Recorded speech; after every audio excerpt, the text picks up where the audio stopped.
Hola familia, ¿cómo están? Estoy muy contento de poder continuar con nuestros devocionales de Proverbios y vámonos de lleno al capítulo número 8.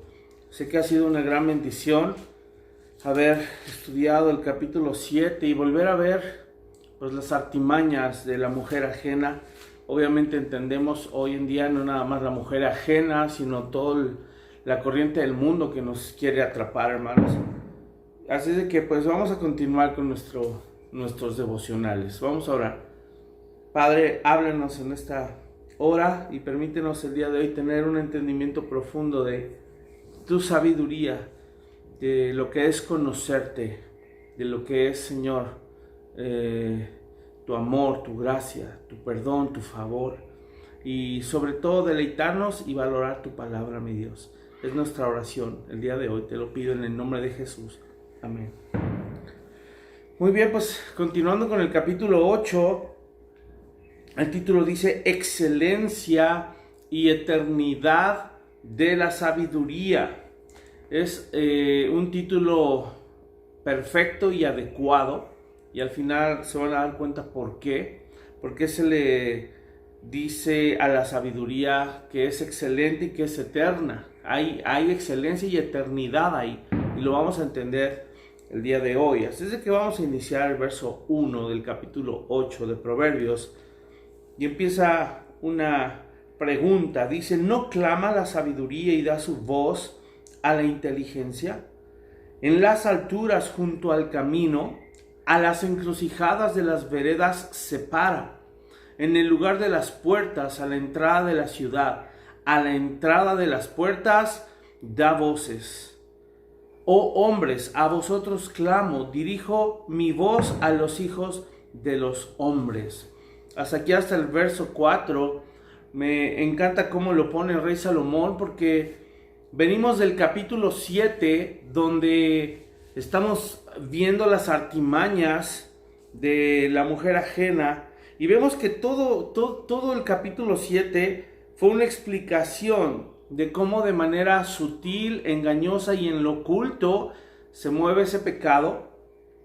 Pero en contraste con la sabiduría, vemos cómo la sabiduría no se esconde. La sabiduría es algo que se proclama, es algo que a viva voz, incluso nosotros como cristianos deberíamos promover y alentar la sabiduría.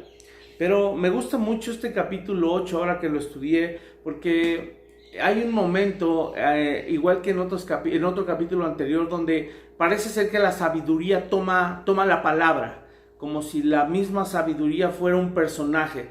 Es decir, propiamente dicho, se personifica a la sabiduría en este capítulo. Y se van a dar cuenta a lo largo de cómo vamos leyendo, cómo la sabiduría es como si nos hablara a nosotros, como si fuera un personaje. Y por eso aquí no nada más es el deseo de Dios que nosotros percibamos la sabiduría como algo excelente y como algo eterno, sino como algo práctico en nuestra vida.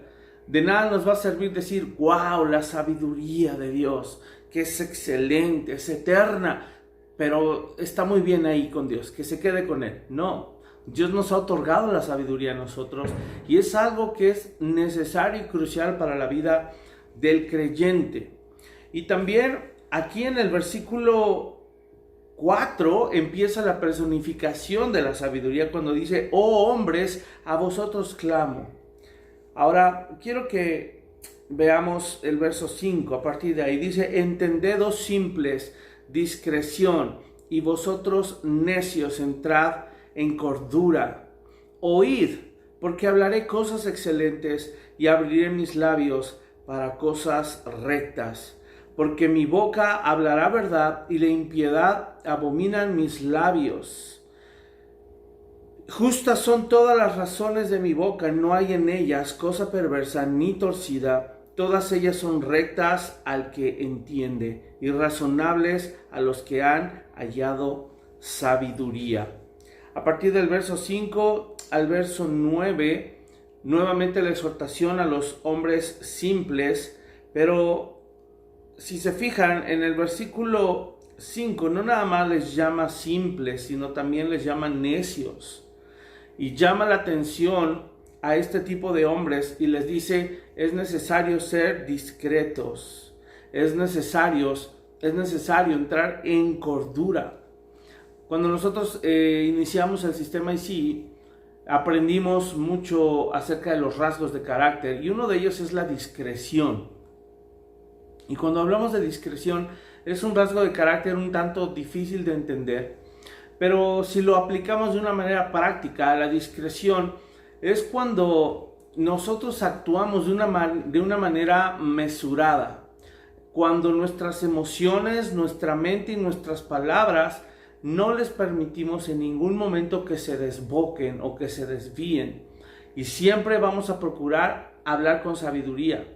Tener discreción, hermanos, es un rasgo de carácter que hoy encontramos en el mismo Señor Jesucristo y en muchos personajes de la Biblia.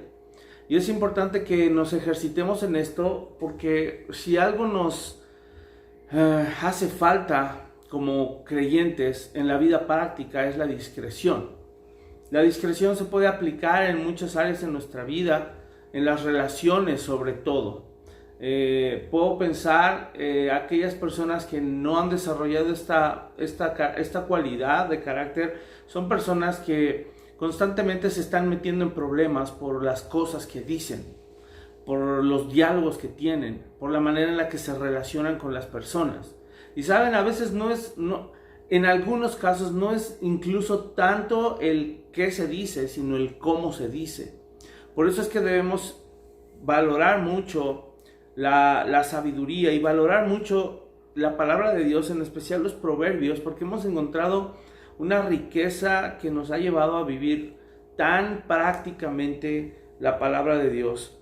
Así es de que para aprender un poquito más respecto a qué es la discreción, vamos a seguir leyendo. Dice en el verso 6, vuelvo a enfatizar, oíd, porque hablaré cosas excelentes, dando a entender la sabiduría es excelente, y abriré mis labios para cosas rectas, porque mi boca hablará verdad. Cuando hablamos de ser hombres y mujeres rectos, tiene que estar nuestra vida, nuestros pensamientos, nuestras emociones deben estar alineadas a la verdad. La única manera de poder mantenernos en un camino recto, en una línea recta, es fijando nuestros ojos en la verdad. Y tú y yo sabemos perfectamente bien que el camino, la verdad y la vida es Jesucristo. Así es de que si nosotros tenemos en algún momento dudas respecto a cómo conducirnos en nuestra vida, solamente nos basta volver a mirar y poner nuestros ojos en Cristo. El preguntarnos, ¿esto lo haría el Señor Jesús? ¿Él actuaría de esta manera? ¿Qué me está impulsando el Espíritu Santo a hacer? Porque generalmente no pensamos así. Y una persona indiscreta no se detiene a permitirle al Espíritu Santo guiarlo en cada momento, y por eso tan fácil salen palabras insensatas o indiscretas de su boca.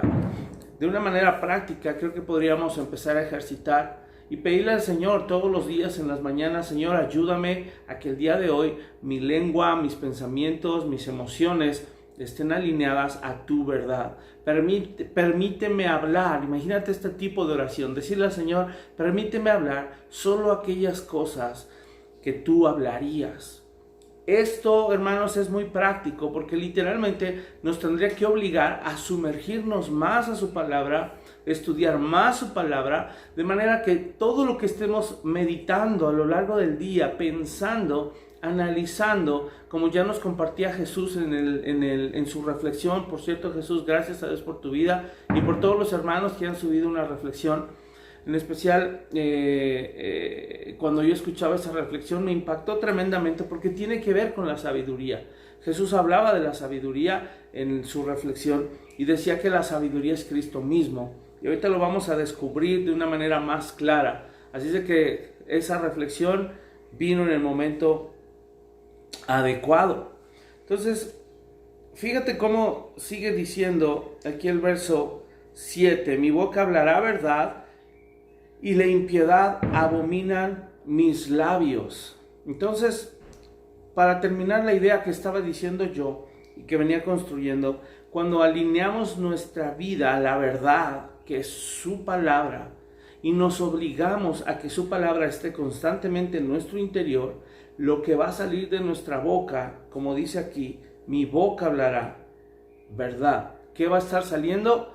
Va a estar saliendo las mismas palabras que nacieron del corazón de Dios, las mismas palabras de nuestro Señor Jesucristo. Y vamos a poder estar viviendo, actuando, hablando, pensando absolutamente en la palabra de Dios todo el tiempo. Por eso dice después, en contraste, mi boca hablará verdad, pero la impiedad abomina en mis labios. Esto, miren, conscientemente, yo no sé si te ha pasado alguna vez, pero te ha pasado que dices algo y dices, híjole, qué estupidez más grande acabo de decir, o qué tontería más grande acabo de decir. Pero no nada más hablo de eso, hermanos, no nada más hablo de cuando nos damos cuenta de lo indiscretos que fuimos, lo impropios o lo insensatos que fuimos con nuestras palabras. Yo quiero ir más allá porque Proverbios nos está retando a ir más allá. Yo les pregunto, ¿cuántas veces cuando nos cachamos diciendo algo impropio o insensato, en nosotros se produce esta sensación de detestar lo que acabamos de decir? Podemos darnos cuenta de lo insensato que fuimos, pero pocas veces creo que, y lo digo a manera personal, creo que pocas veces caemos en cuenta de la magnitud del problema, del tipo de palabras que salió de nuestra boca.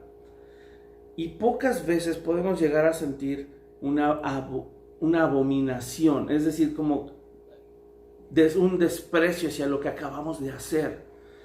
Esta palabra, la impiedad, abominan mis labios. Literalmente es un rechazo, es como sentir exactamente lo mismo que nuestro Dios sentiría, o siente más bien, lo mismo que Dios siente por el pecado. A eso se está refiriendo. Cuando tú y yo vivimos en la verdad, sabemos que la justicia y la santidad de Dios nos van a revestir.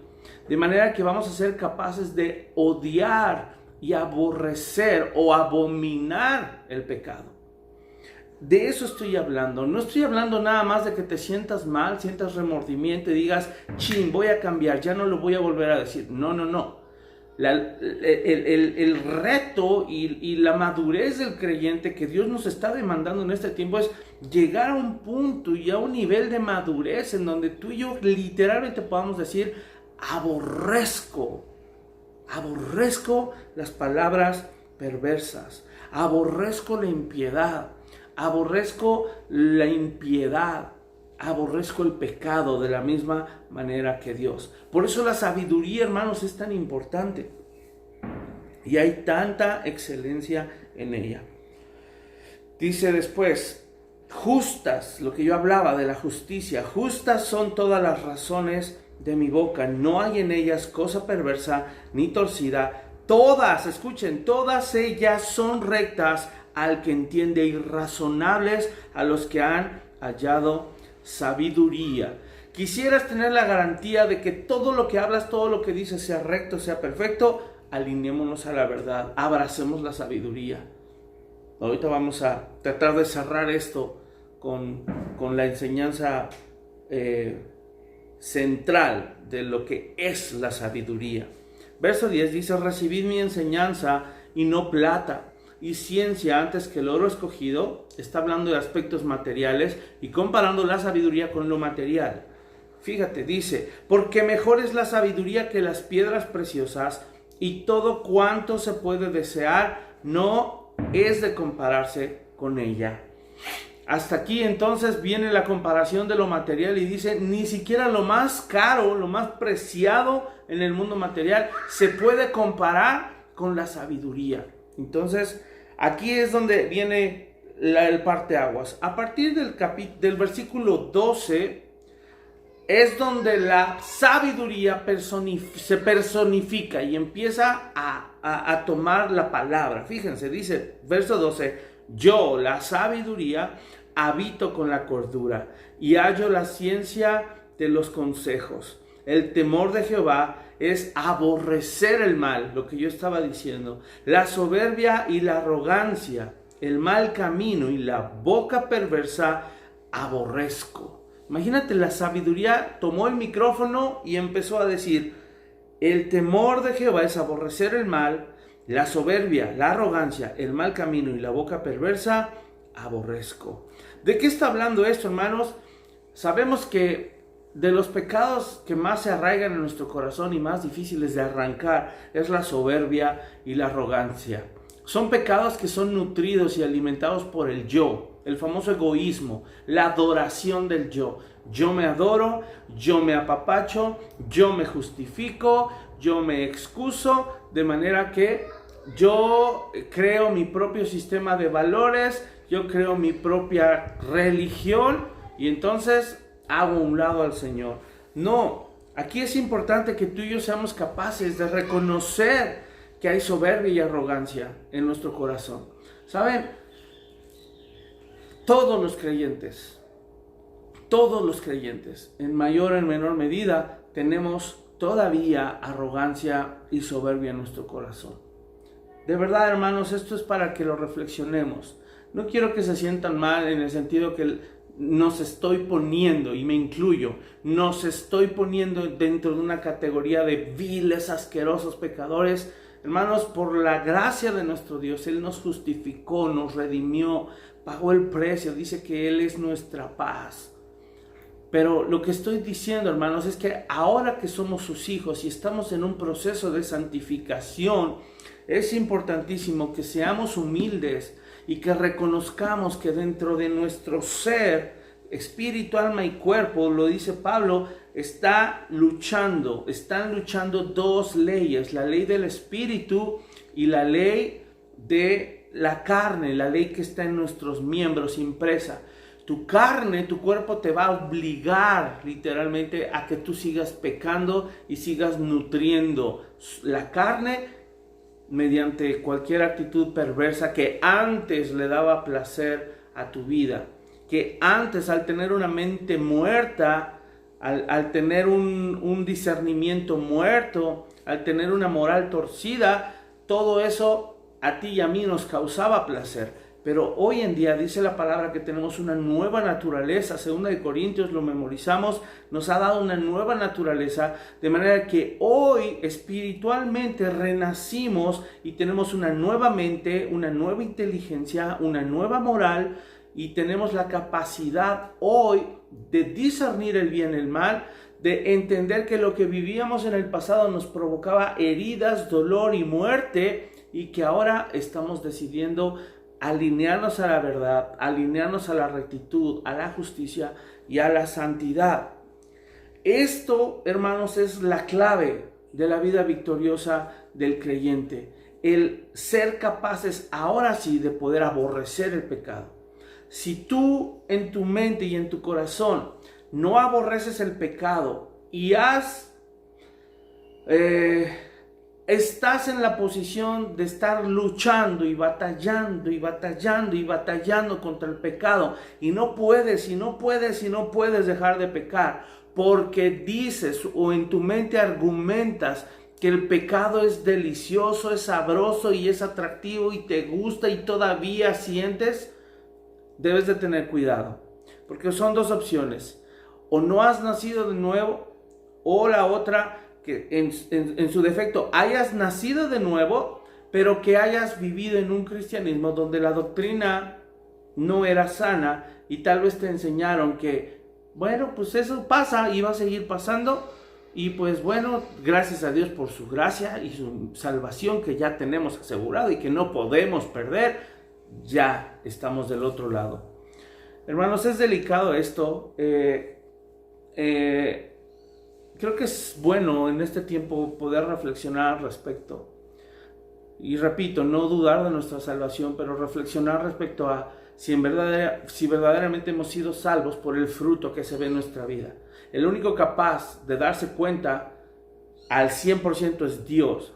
Y en número 2, tú también, tú y yo somos capaces de darnos cuenta cuando sí el pecado nos incomoda de tal manera que nos provoca un problema, que nos provoca una carga, un remordimiento tal que sí nos lleva a un arrepentimiento genuino. La tristeza de la cual habla Hebreos capítulo, si mal no recuerdo, capítulo 12, donde dice que al principio la disciplina no es causa de gozo.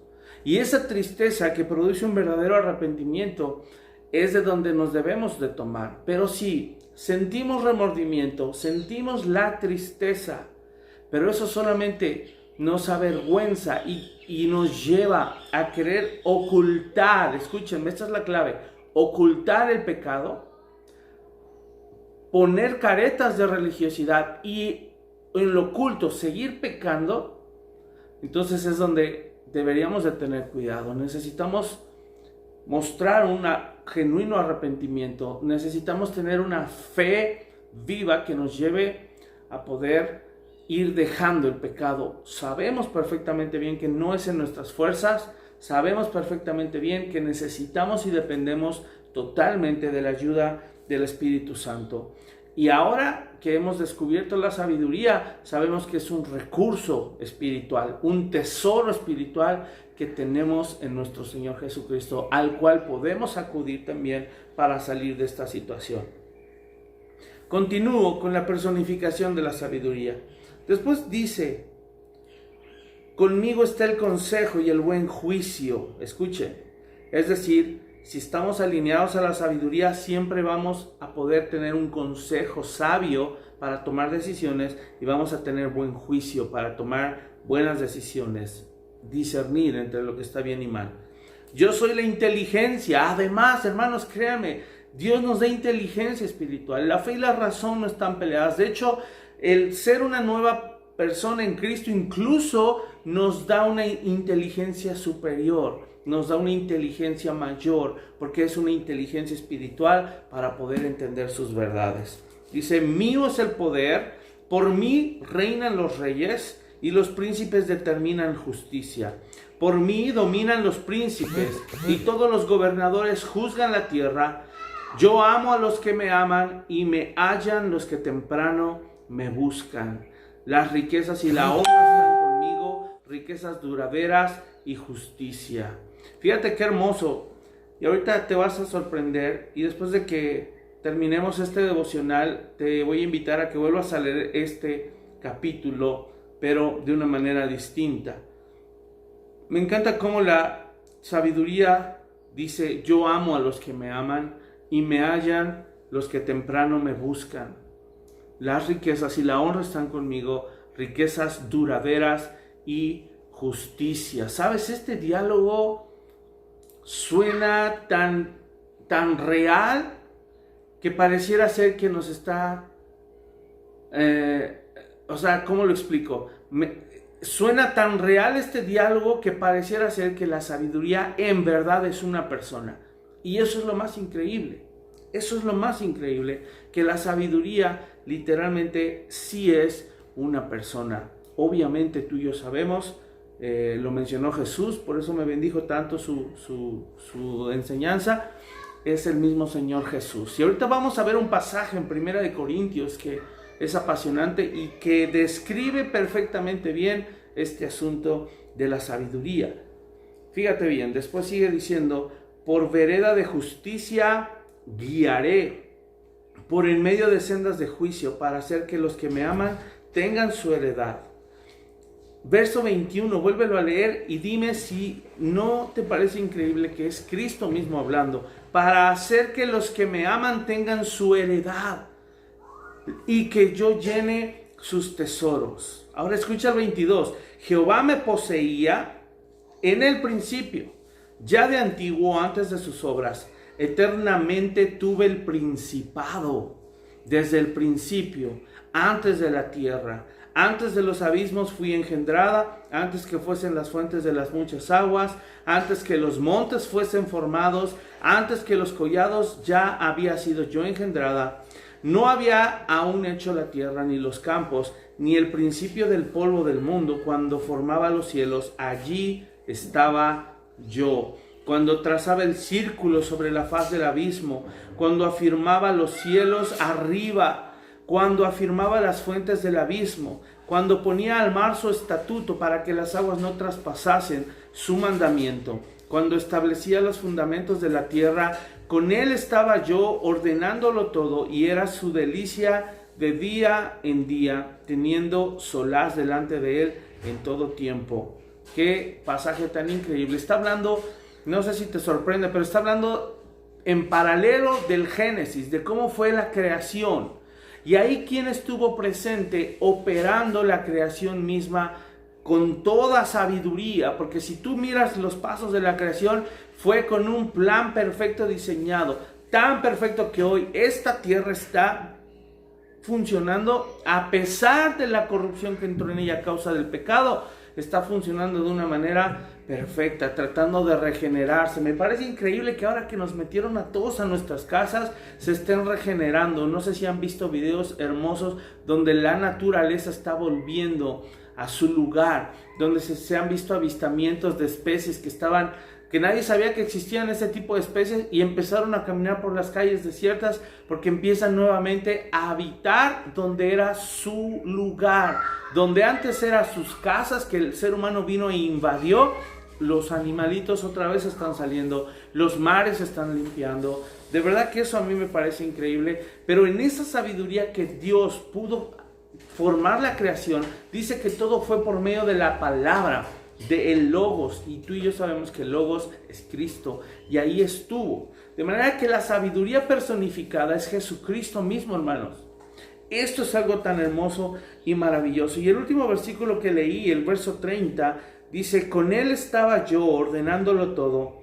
Ahí está Jesucristo mismo. Y era su delicia de día en día, teniendo solaz delante de Él en todo tiempo. Teniendo solaz, esta palabra que está en nuestras Biblias, es una palabra que significa deleite, entretenimiento, placer, un recreo, recreación.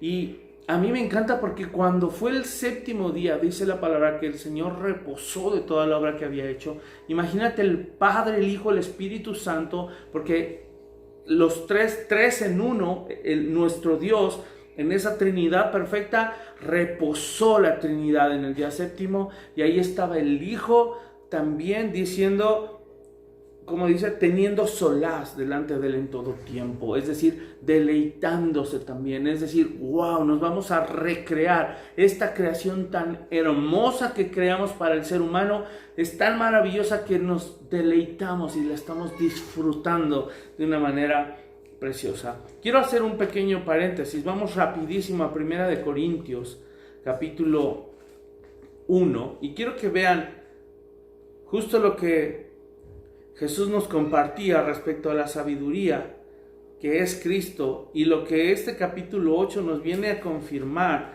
de una manera tan hermosa. Pongan mucha atención a este capítulo. Es el verso 27, si mal no recuerdo. 1 Corintios 1, a partir del verso 18. Pongan atención. El título es Cristo, poder y sabiduría de Dios. Dice: porque la palabra de la cruz es locura a los que se pierden, pero a los que se salvan, esto es a nosotros, es poder de Dios. Pues está escrito: destruiré la sabiduría de los sabios y desecharé el entendimiento de los entendidos. ¿Dónde está el sabio? ¿Dónde está el escriba? ¿Dónde está el disputador de este siglo? ¿No ha enloquecido Dios la sabiduría del mundo? Pues ya que en la sabiduría de Dios el mundo no conoció a Dios mediante la sabiduría, agradó a Dios salvar a los creyentes por la locura de la predicación. Fíjate, porque los judíos piden señales y los griegos buscan sabiduría. Obviamente este pasaje está contrastando la sabiduría humana con la sabiduría divina. Pero nosotros predicamos a Cristo crucificado, para los judíos ciertamente tropezadero y para los gentiles locura, mas para los llamados, tú y yo, hermano, así judíos como griegos, Cristo, poder de Dios y sabiduría de Dios. Pablo le está llamando a Cristo el poder de Dios y la sabiduría de Dios. Dice: porque lo insensato de Dios es más sabio que los hombres, y lo débil de Dios es más fuerte que los hombres. Pues mirad, hermanos, vuestra vocación, que no sois muchos sabios según la carne, ahí está la sabiduría humana, ni muchos poderosos, ni muchos nobles, sino que lo necio del mundo escogió Dios. Ahora, respóndeme esto, hermano. ¿A quién escogió Dios? ¿Qué dice aquí? A lo necio del mundo. ¿Quiénes son? Si ahí tienes a alguien a tu lado, alza tu manita y dile: yo soy lo necio del mundo. Eso que Dios escogió, ese soy yo. Para avergonzar a los sabios y lo débil del mundo, escogió Dios. ¿A quién más escogió? A lo débil. Alza tu manita. ¿Sabes? Es tan importante que tú y yo sepamos lo débiles que somos. Y esta situación que estamos viviendo nos ha llevado precisamente a reconocer nuestra debilidad, a quebrar nuestro orgullo, nuestra arrogancia y nuestra soberbia de la cual hablábamos. Y de ahí, de lo débil, lo necio, escogió Dios para avergonzar a lo fuerte, y lo vil del mundo y lo menospreciado escogió Dios, y lo que no es, para deshacer lo que es. O sea, no nada más necio, no nada más débil, sino vil, menospreciado y lo que no es. ¿Sabes, hermano? Es importante esto, que tú y yo digamos: no soy nada.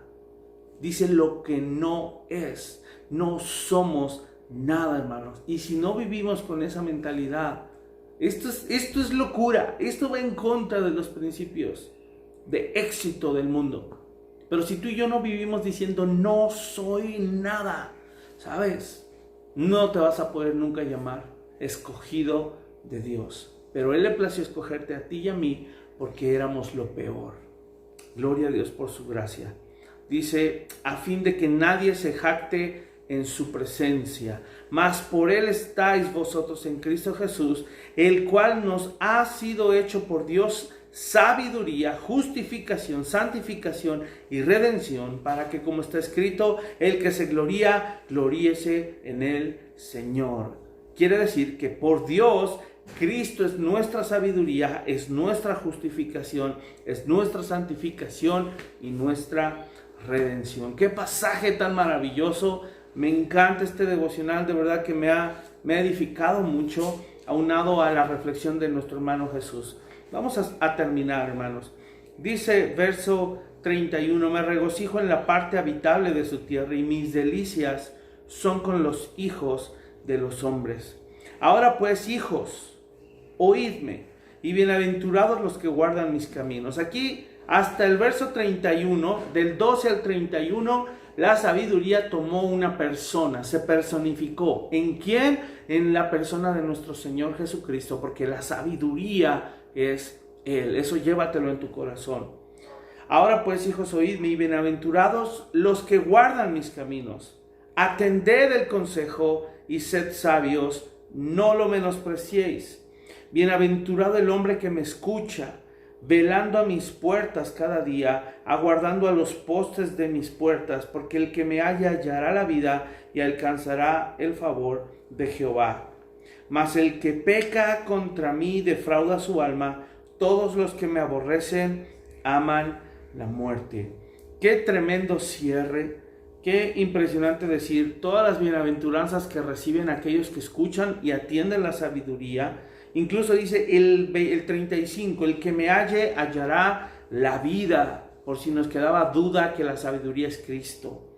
Y el último, fíjate, alcanzará el favor de Jehová. Y esa es la gracia, hermanos, el favor de Dios sobre nosotros, que nos ha concedido sus riquezas en gloria. Y sus riquezas, ya aprendimos, no es oro ni plata, ni siquiera las moradas que nos fue a preparar. Sus riquezas es su sabiduría, es su favor, toda su bondad, es Dios mismo. ¿Qué queremos más? ¿Qué anhelamos más si tenemos lo más preciado? Lo que no podíamos comprar ni obtener por nuestros méritos, se nos fue otorgado. Así es de que valorémoslo. Y el cierre durísimo: el que peca contra mí defrauda su alma, es decir, se está haciendo daño a sí mismo. El que peca contra el Señor. Y termina: todos los que me aborrecen aman la muerte. Hermanos, hay que amar la sabiduría porque es amar a Cristo. Y si nosotros amamos más las tinieblas, como lo cita el capítulo 1 del libro de Juan, el Evangelio de Juan, ¿sabes? Es donde viene la condenación. Y quiere decir que los hombres amaron más las tinieblas que la luz. Y esto a mí me pega fuerte, porque dice, los que me aborrecen aman la muerte. Híjole, esto es terrible, porque si le preguntáramos a la gente perversa, oye, ¿tú amas la muerte? Obviamente te va a decir que no, pero no se dan cuenta ni siquiera, porque viven en un engaño, que el enemigo les ha tendido trampa y que su mente está cautiva y le pertenece a él. Es una tristeza esto, pero es durísimo, hermanos. No amemos la muerte, amemos al Señor Jesús, amemos su sabiduría, amemos su bondad y su amor. Hermanos, espero que haya sido de bendición. Les amo y sigan perseverando en la fe. No dejen de orar, no dejen de ayunar y de pedirle al Señor sabiduría en este tiempo que estamos viviendo. Les amo. Muchas bendiciones. Hasta luego.